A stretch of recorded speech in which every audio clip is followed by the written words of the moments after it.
আসসালামু আলাইকুম। আজকে ২৯তম রোজা, এবারের মতো রোজার শেষ দিন। তো শেষ দিনে একটু বেশি পিপাসা লাগলো, যার কারণে একটু লাচ্ছি বানানোর আয়োজন করে ফেললাম। লাচ্ছি বানাতে আমরা ব্যবহার করেছি কলা, চিনি, খেজুর, লেবু, পানি।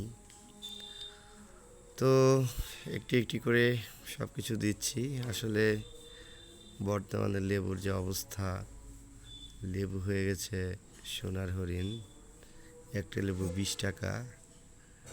আবার কলারও খুব ক্রাইসিস, বাজারে কলাও পাওয়া যায় না। সাগর কলা, যে কলা মানুষ খেতে চায় না, সেই কলাই বাজারে পাওয়া যাচ্ছে না। সব মিলিয়ে লাচ্ছি বানাইতে যে উপকরণগুলো লাগে সেগুলো দুষ্প্রাপ্য হয়ে গেছে বলতে হয়। আচ্ছা, তার মধ্যে আমি আমার নিজের মতো করে চিড়া ব্যবহার করেছি। যা আপনারা জানবেন যে চিড়া হচ্ছে ঠান্ডা একটা খাবার, সেজন্য আমি এই সব কিছু একত্রে দিয়ে তারপরে ঠান্ডা পানি দিয়েছি, এবং ঠান্ডা পানি দেওয়ার পরে এটা ব্লেন্ডার করার পরে আবার ঢেলে পরিবেশন করা হয়েছে। ধন্যবাদ।